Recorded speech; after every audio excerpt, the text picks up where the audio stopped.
Indian തത്വചിന്താ പഠനത്തിനും തൊഴിലാളി വർഗ രാഷ്ട്രീയത്തിനും നമ്മുടെ നാട് നൽകിയ മഹത്തായ സംഭാവനയായിരുന്നു സഖാവ് കെ ദാമോദർ. ഒരുപക്ഷെ ഏതെങ്കിലും ഒരു പ്രമുഖ വ്യക്തിയെ അനുസ്മരിക്കുമ്പോൾ സാമ്പ്രദായികമായി നമ്മൾ ഉപയോഗിക്കുന്ന വിശേഷണ പദങ്ങൾ മതിയാവില്ല കെ ദാമോദരനെ കുറിച്ച് സംസാരിക്കാൻ. അതിനെല്ലാം അപ്പുറത്ത് വാക്കുകളുടെ പരിമിതികളെ ഭേദിച്ച ഒരു പ്രതിഭാശാലിയായിരുന്നു കെ ദാമോദർ.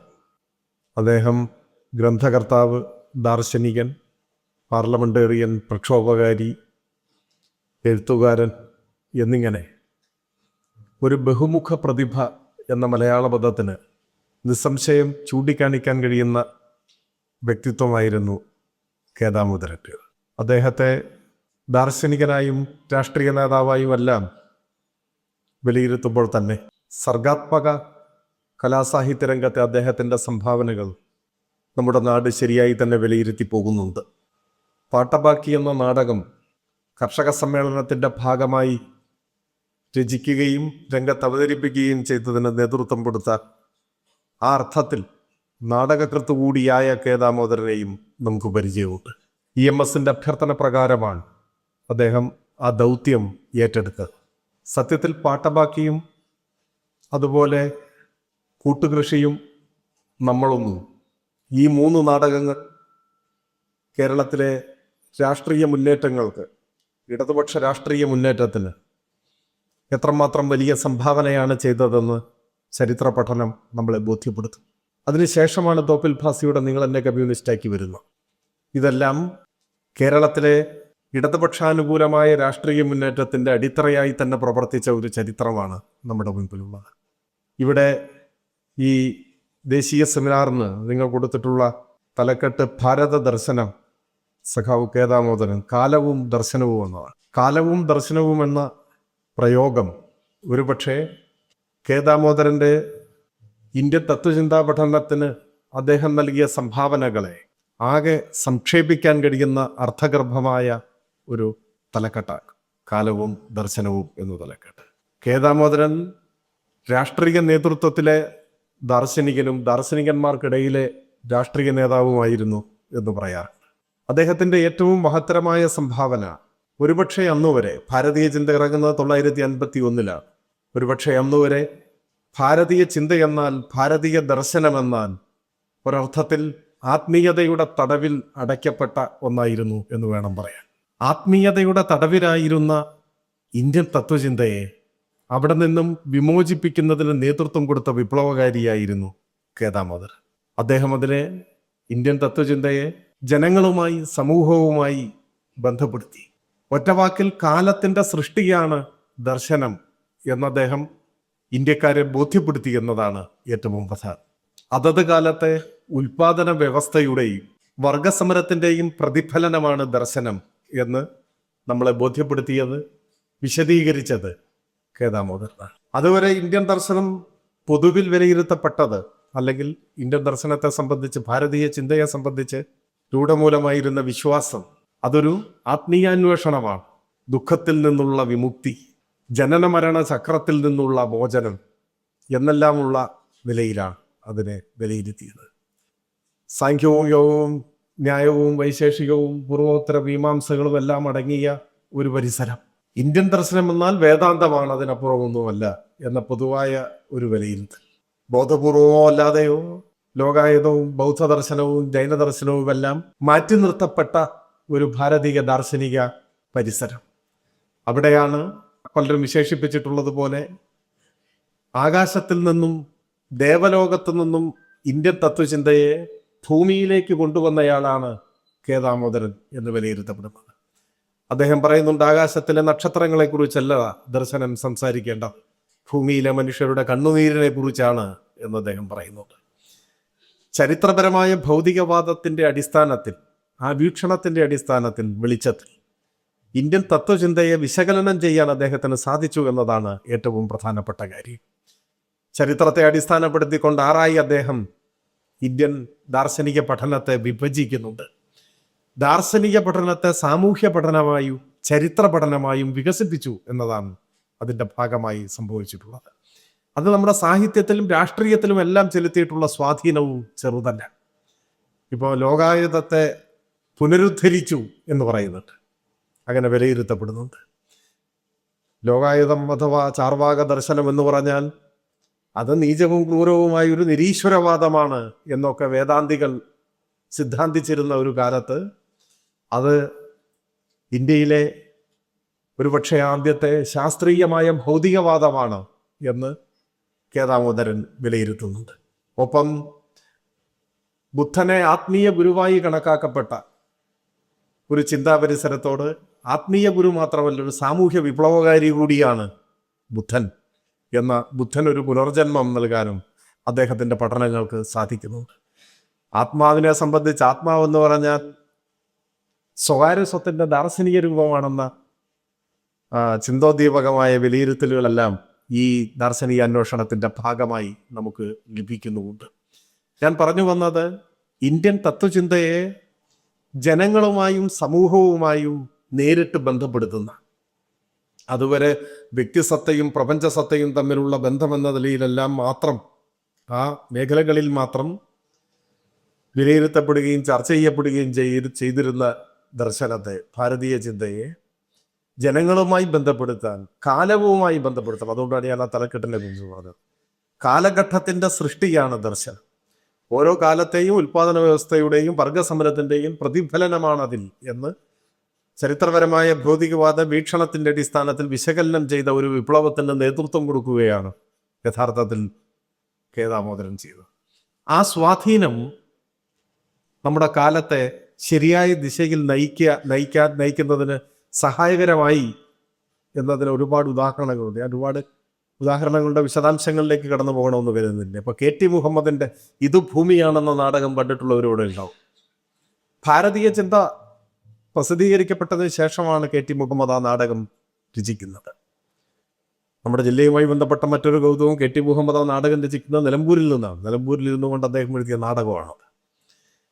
ആ നാടകം ജനങ്ങളുമായി പങ്കുവയ്ക്കുന്നത് അന്ന് പരലോക ചിന്തയിൽ അഭിരമിച്ചിരുന്ന ഒരു സമൂഹത്തെ, വിശ്വാസത്തിൻ്റെ തടവിലടക്കപ്പെട്ട ഒരു സമൂഹത്തെ, ഇത് നിങ്ങളുടെ സ്വർഗമോ നരകമോ അല്ല, ഇത് നിങ്ങളുടെ പരലോകമല്ല, ഞങ്ങളുടെ ഭൂമിയാണ് എന്നാണ് ഇത് ഭൂമിയാണെന്ന നാടകം കൊണ്ട് സത്യത്തിൽ ആ നാടകം വിളിച്ചു പറയുന്നതാണ്.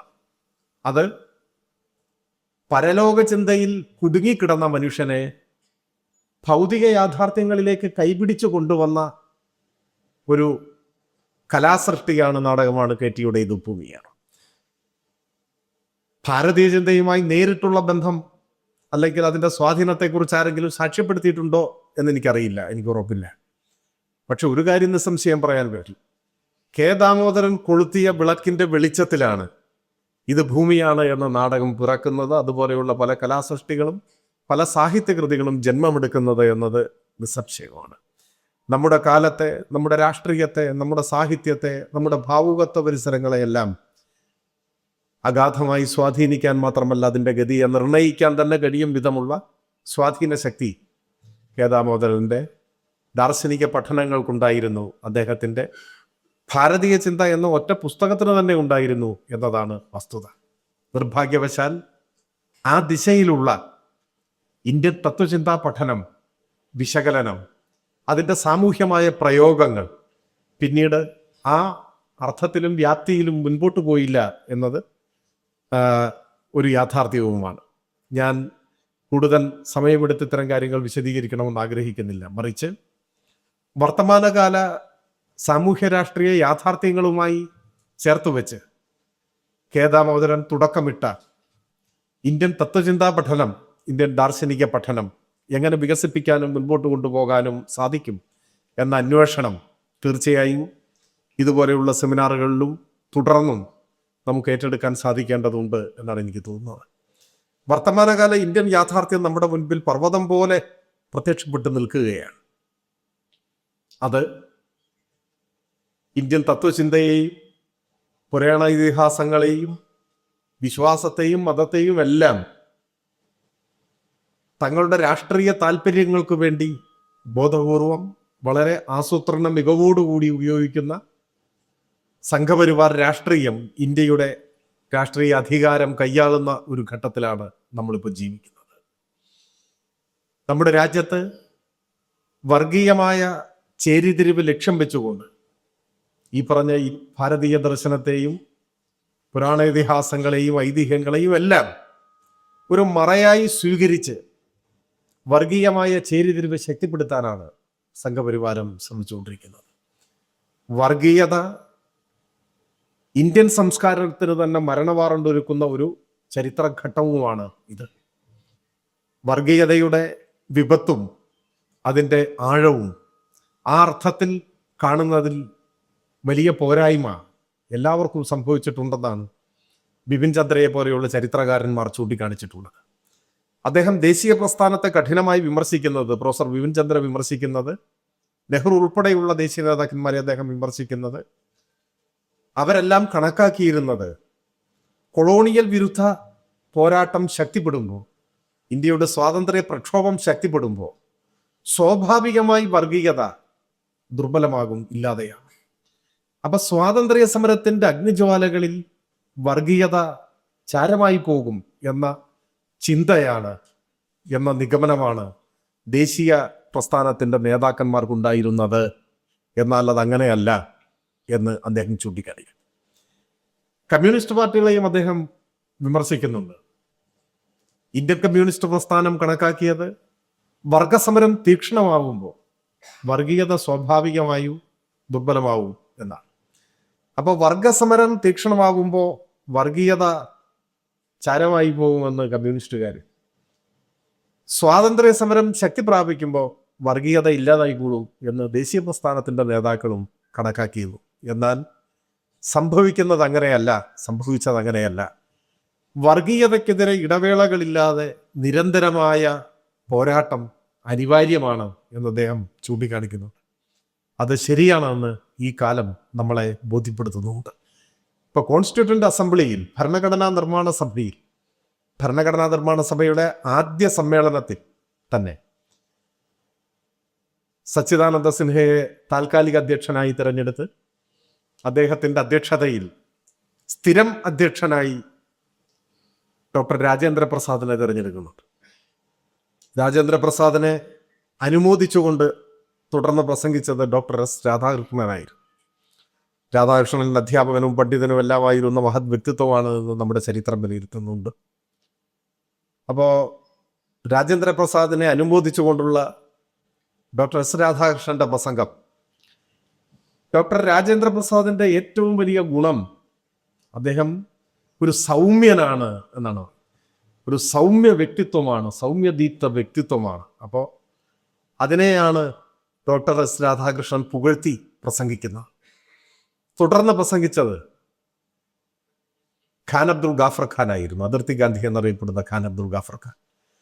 അദ്ദേഹം വലിയ മാനസിക സംഘർഷങ്ങളോടെയാണ് യോഗത്തിൽ പങ്കെടുക്കുന്നത്. അന്നത്തെ രാഷ്ട്രീയ സാഹചര്യങ്ങളുമായി ബന്ധപ്പെട്ട ഞാൻ അത്തരം കാര്യങ്ങളിലേക്ക് ഇപ്പോൾ കടന്നു പോകുന്നില്ല. തൻ്റെ പ്രസംഗം ആരംഭിക്കുമ്പോൾ ഖാൻ അബ്ദുൾ ഗാഫർ ഖാൻ പറയുന്നുണ്ട്, ഡോക്ടർ എസ് രാധാകൃഷ്ണനിലൂടെ രാജേന്ദ്ര പ്രസാദിനെ അഭിനന്ദിച്ചത് അദ്ദേഹത്തിൽ ഒരു സൗമ്യനായ വ്യക്തിയാണ് എന്നതിൻ്റെ പേരിലാണ്. അത് തീർച്ചയായും ശരിയാണ്, സത്യമാണ്. എന്നാൽ അദ്ദേഹത്തിൻ്റെ ഏറ്റവും പ്രധാനപ്പെട്ട ഗുണം സൗമ്യതയല്ല, അദ്ദേഹത്തിൻ്റെ എന്നല്ല, ഓരോ ഇന്ത്യക്കാരൻ്റെയും ഏറ്റവും പ്രധാനപ്പെട്ട ഗുണം അത് വർഗീയ വിമുക്തനായിരിക്കുക എന്നതാണ്. ഡോക്ടർ രാജേന്ദ്ര പ്രസാദ് ഒരു വർഗീയവാദിയല്ല, അതാണ് അദ്ദേഹത്തിൻ്റെ ഏറ്റവും വലിയ ഗുണം. ഞാൻ അതിനെയാണ് അഭിനന്ദിക്കുന്നത് എന്നാണ് പറയുന്നത്.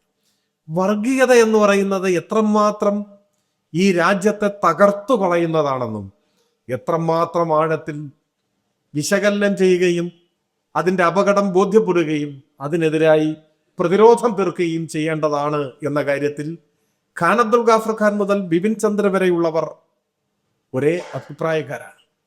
എന്നാൽ നമുക്കിടയിലൂടെ വർഗീയത ഇന്ത്യൻ രാഷ്ട്രീയത്തെ തന്നെ കൈപ്പിടിയിലൊതുക്കുന്ന ഒരു മഹാവിപത്തായി രൂപപ്പെട്ടു വന്നിരിക്കുകയാണ്. വർഗീയതയ്ക്കെതിരായ പോരാട്ടം അതുകൊണ്ട് തന്നെ വർത്തമാനകാലത്തെ ഏറ്റവും പ്രധാനപ്പെട്ട രാഷ്ട്രീയ ഉത്തരവാദിത്വമായി വികസിച്ച ഒരു ഘട്ടത്തിലാണ് നമ്മളെത്തി നിൽക്കുന്നത്. അത് ദേശീയ രാഷ്ട്രീയത്തിൽ മാത്രമല്ല, ഒരു തെരഞ്ഞെടുപ്പ് പരാജയത്തിൻ്റെ അന്തരീക്ഷത്തിലാണ് നമ്മുടെ ഈ ദേശീയ സെമിനാർ ഇവിടെ നടക്കുന്നത്. തെരഞ്ഞെടുപ്പിലെ പരാജയം എന്നത് കമ്മ്യൂണിസ്റ്റുകാരെ സംബന്ധിച്ചിടത്തോളം ആകെ വൈഷമ്യത്തിലാക്കുന്നതോ നിരാശപ്പെടുത്തുന്നതോ ആയ ഒരു കാര്യമൊന്നുമല്ല.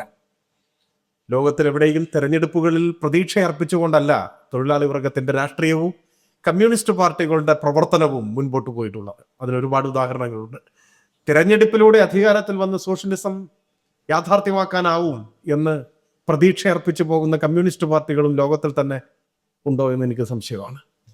അപ്പോൾ അത് അങ്ങനെ മാത്രമല്ല, ഈ കഴിഞ്ഞ 4-5 മാസക്കാലത്ത് ലോകരാജ്യങ്ങളിൽ നടന്നിട്ടുള്ള തെരഞ്ഞെടുപ്പുകൾ എടുത്താലും ഇടതുപക്ഷ രാഷ്ട്രീയം ആവേശഭരിതമാകുന്ന അനുഭവമല്ല നമ്മുടെ മുമ്പിലുള്ളത്. ബ്രിട്ടനിലെ തദ്ദേശ സ്വയംഭരണ സ്ഥാപനങ്ങളിലേക്കുള്ള തെരഞ്ഞെടുപ്പിൽ ലേബർ പാർട്ടി പരാജയപ്പെടുകയും വലതുപക്ഷത്തേക്ക് യാത്ര ചെയ്തുകൊണ്ടിരിക്കുന്ന ലേബർ പാർട്ടി പരാജയപ്പെടുമ്പോൾ തന്നെ ജയിച്ചത് വലതുപക്ഷ പാർട്ടി, യാഥാസ്ഥിതിക പാർട്ടി എന്നറിയപ്പെടുന്ന കൺസർവേറ്റീവുകളല്ല. അവർ ദയനീയമായി തോറ്റുപോയി. പകരം വലതുപക്ഷത്തെ പരാജയപ്പെടുത്തിക്കൊണ്ട് തീവ്ര വലതുപക്ഷമായ റിഫോം പാർട്ടിയോടെ വിജയിച്ചു എന്നാണ് നമ്മൾ പത്രത്തിൽ വായിക്കുന്നത്. അപ്പോൾ വലതുപക്ഷം തീവ്ര വലതുപക്ഷത്തിന് വഴിമാറുന്നു ബ്രിട്ടനിൽ. ബ്രിട്ടനിൽ മാത്രമല്ല, ഹംഗറിയിലും ജപ്പാനിലും സംഭവിച്ചത് അതേ അനുഭവം തന്നെയാണ്. അവിടെ നിന്ന് വിട്ട് അയൽ രാജ്യങ്ങളിലേക്ക് വന്നാൽ ബംഗ്ലാദേശിലും നേപ്പാളിലും തെരഞ്ഞെടുപ്പിലെ അനുഭവം പ്രതീക്ഷാ നിർഭരമല്ല. കേരളത്തിൽ മാത്രമല്ല, തെരഞ്ഞെടുപ്പ് നടന്ന 5 സംസ്ഥാനങ്ങളിൽ ഇന്ത്യൻ സാഹചര്യങ്ങളുടെ പശ്ചാത്തലത്തിൽ ഒട്ടും പ്രതീക്ഷാ നിർഭരമായ തെരഞ്ഞെടുപ്പല്ല ഉണ്ടായത്. അത് ശരി. കേരളത്തെ സംബന്ധിച്ചിടത്തോളം കേവലമായ ഒരു തെരഞ്ഞെടുപ്പ് പരാജയം എന്നതിനപ്പുറം പരമ്പരാഗതമായി ഇടതുപക്ഷത്തിൽ വിശ്വാസം അർപ്പിച്ചിരുന്ന ജനവിഭാഗങ്ങൾക്കിടയിൽ മാറ്റമുണ്ടായിട്ടുണ്ടോ എന്നതാണ് ഗൗരവകരമായ നമ്മുടെ പരിശോധനയ്ക്കും വിലയിരുത്തലുകൾക്കും തിരുത്തലുകൾക്കുമെല്ലാം വിധേയമാകേണ്ടത്. മാത്രവുമല്ല, തെരഞ്ഞെടുപ്പ് ആനന്തരം എന്നൊക്കെ പറഞ്ഞൊക്കെ 1.5 മാസമായിട്ട് അല്ലേ, 2 മാസമാകാൻ പോകുന്നു. 4-ാം തീയതിയാണ് റിസൾട്ട് അറിഞ്ഞിട്ട് 2 മാസമാവുക. അപ്പൊ ഈ 2 മാസത്തിനിടയിൽ കേരളത്തിൽ ഉണ്ടായിട്ടുള്ള മാറ്റങ്ങൾ, ആ മാറ്റങ്ങളും അതീവ ഗൗരവത്തോടെ പ്രാധാന്യത്തോടെ വിലയിരുത്തേണ്ടതാണ്. പ്രകടമായ ഒരു മാറ്റത്തിന്റെ അന്തരീക്ഷം ഉണ്ടാകും. പുതിയ ഗവൺമെന്റ് സത്യപ്രതിജ്ഞ ചെയ്ത ചടങ്ങിലാണ് വന്ദേമാതരം പൂർണ്ണ തോതിൽ മുഴങ്ങിയത്. അത് ഒരു യാദൃച്ഛികതയല്ല. വന്ദേമാതരത്തിന് ഇന്ത്യ ചരിത്രത്തിലും സ്വാതന്ത്ര്യ സമരത്തിലും സാഹിത്യത്തിലുമുള്ള പങ്ക് ചോദ്യം ചെയ്യേണ്ട കാര്യമില്ല. പക്ഷേ ഭരണഘടനാ നിർമ്മാണ സഭയുടെ ആ ചർച്ചകളുടെ കാലത്ത് തന്നെ ദേശീയ നേതാക്കളുടെ നേതൃത്വത്തിൽ ഇന്ത്യൻ ബഹുസ്വരതയെ പ്രതിഫലിപ്പിക്കാത്തതും അതിനെ കുഴപ്പത്തിലാക്കുന്നതുമായ ചില വരികളുടെ സാന്നിധ്യം ചൂണ്ടിക്കാണിച്ചുകൊണ്ട് വന്ദേമാതരം ആദ്യ ഭാഗം മാത്രം ആലപിച്ചാൽ മതിയാകും എന്ന് തീരുമാനിച്ചതാണ്. അതൊരു പൊതു തീരുമാനമാണ്.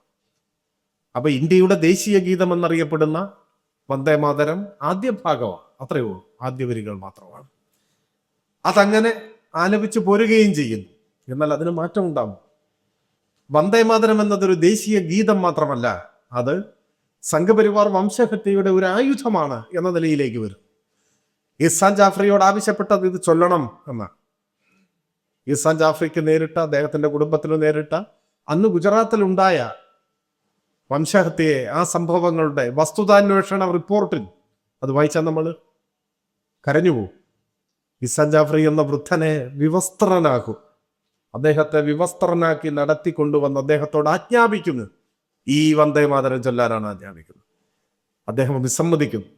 അദ്ദേഹത്തിന്റെ വിരലുകൾ മുറിച്ചു കളയും, അദ്ദേഹത്തിന്റെ കൈകൾ വെട്ടിമാറ്റും, അദ്ദേഹത്തിന്റെ കാല് വെട്ടിമാറ്റും, അദ്ദേഹത്തെ തീയിലേക്ക് എടുത്തെറിഞ്ഞ് ചുട്ടുകൊന്നുകളയും. ഈ വന്ദേമാതരം ചൊല്ലാനാണ് ആവശ്യപ്പെട്ടത്. ഈ വന്ദേമാതരം പൂർണ്ണ രൂപത്തിൽ ആലപിക്കണമെന്നത് RSSന്റെ തീരുമാനമാണ്. RSS തീരുമാനമെടുക്കുന്നു. ഔദ്യോഗിക ചടങ്ങുകളിൽ വന്ദേമാതരം പൂർണ്ണ രൂപത്തിൽ ആലപിക്കണം. പുതിയ ഗവൺമെന്റ് വന്നപ്പോൾ അത് പൂർണ്ണ രൂപത്തിൽ ആലപിക്കുന്നു. ഉടനെ RSSന്റെ മുഖപത്രമായ ഓർഗനൈസർ കേരളത്തിലെ UDF ഗവൺമെന്റിനെ അഭിനന്ദിച്ചുകൊണ്ട് ലേഖനം വിടും, മുഖപ്രസംഗം. ആ ലേഖനത്തിൽ അവർ പറയുന്നു, ഒരു വിയോജിപ്പും എതിർപ്പുമില്ലാതെ ഈ വന്ദേമാതരം പൂർണ്ണതോതിൽ ആലപിച്ച UDF ഗവൺമെന്റിന് എല്ലാ അഭിനന്ദനങ്ങളും അവർ രേഖപ്പെടുത്തും. സത്യപ്രതിജ്ഞ ചെയ്ത ആദ്യ മണിക്കൂറിൽ RSSന്റെ മുഖപത്രത്തിന്റെ അഭിനന്ദനം ഏറ്റുവാങ്ങാൻ അവസരമുണ്ടായ ഇന്ത്യയിലെ ഏക BJP ഇതര സർക്കാരാണ് കേരളത്തിലെ UDF സർക്കാർ. പിന്നെ ഓരോ ഘട്ടത്തിലും പ്രകടമായി രത്തൻ ഖേൽക്കറെ സെക്രട്ടറിയായി തീരുമാനിച്ചു. രത്തൻ ഖേൽക്കർ കമ്മീഷണറായിരിക്കുമ്പോഴാണ് ഇലക്ഷൻ കമ്മീഷന്റെ ഓഫീസിൽ നിന്ന് BJP സ്റ്റേറ്റ് കമ്മിറ്റിയുടെ സീൽ പതിച്ച സർക്കുലർ വിതരണം ചെയ്തു. ഇലക്ഷൻ കമ്മീഷന്റെ ഓഫീസ് BJPയുടെ ഓഫീസായി മാറിയോ എന്ന വിമർശനം ഉയർന്നു വന്നതാണ്. സംഘപരിവാരത്തിന്റെ ഏറ്റവും ഇഷ്ടക്കാരനാണ് അദ്ദേഹം. സിവിൽ സർവീസ് ഓഫീസറാണ്, സ്വാഭാവികമായി പ്രധാനപ്പെട്ട ചുമതലയിലൊക്കെ ഉണ്ടാവും. എന്നാൽ മുഖ്യമന്ത്രിയുടെ സെക്രട്ടറി ആവണോ എന്ന ചോദ്യം അത് നിഷ്കളങ്കമായി വരുന്നതല്ല. നയപ്രഖ്യാപന പ്രസംഗം, ഒരു വാക്കുപോലും കേന്ദ്ര വിമർശനമില്ല. കേരളത്തെ ഞെരിക്കുന്ന, സാമ്പത്തികമായി ഞെരുക്കി കൊല്ലാൻ ശ്രമിക്കുന്ന, കേരളത്തോട് അനീതി കാണിക്കുന്ന ഒരു കേന്ദ്ര സർക്കാരിനെ സംബന്ധിച്ച് മൃദുവായ വാക്കുകൊണ്ടുപോലും ഒരു വിമർശനം ഉന്നയിക്കാൻ നയപ്രഖ്യാപന പ്രസംഗം തയ്യാറായില്ല. നയപ്രഖ്യാപനം കഴിഞ്ഞ ഉടനെ BJP സംസ്ഥാന കമ്മിറ്റിയുടെ പ്രതികരണം വന്നു. ഈ നയപ്രഖ്യാപനത്തെ ഞങ്ങൾ എതിർക്കുന്നില്ല, ഇത് ഞങ്ങളുടെ പ്രകടന പത്രികയിൽ നിന്ന് എടുത്തിട്ടുള്ള നയപ്രഖ്യാപന പുസ്തകമാണ്, ഇത് ഞങ്ങളുടെ നയപ്രഖ്യാപനമാണെന്നാണ്. BJP സംസ്ഥാന പ്രസിഡന്റ് മുഖ്യമന്ത്രിയെ നേരിട്ട് സന്ദർശിച്ച് എല്ലാ പിന്തുണയും അറിയിച്ചു. NDAയുടെ കൺവീനർ മുഖ്യമന്ത്രിയെ നേരിട്ട് സന്ദർശിച്ച് പൂച്ചെണ്ടു നൽകി അദ്ദേഹത്തെ അഭിനന്ദിച്ചു. ഇത് തെരഞ്ഞെടുപ്പാനന്തരം ഏതാനും ദിവസങ്ങൾക്കുള്ളിൽ കേരളത്തിൽ വന്ന പ്രകടമായ ചില കാര്യങ്ങളാണ്. വർഗീയതയ്ക്കെതിരായ പോരാട്ടം തീക്ഷ്ണമായി ഏറ്റെടുക്കുകയും വർഗീയതയെ പരാജയപ്പെടുത്തുകയും ചെയ്തുകൊണ്ട് മാത്രമേ ഇന്ത്യയെ വീണ്ടെടുക്കാനാകൂ എന്ന യാഥാർത്ഥ്യത്തിന്റെ മുന്നിലാണ് കേരളത്തിലെ വലതുപക്ഷം വർഗീയതയുമായി ദൃഢബന്ധത്തിൽ ഏർപ്പെട്ടു കഴിഞ്ഞു എന്ന ഏതൊരു മതനിരപേക്ഷവാദിയെയും നിരാശപ്പെടുത്തുന്ന യാഥാർത്ഥ്യം നമ്മുടെ മുൻപിൽ നിൽക്കുന്നത്. ഞാൻ കൂടുതൽ ദീർഘിപ്പിക്കുന്നില്ല. ദാമോദരൻ നമ്മോട് ഇവിടെ പറഞ്ഞിട്ട് അരനൂറ്റാണ്ടായിരിക്കുന്നു.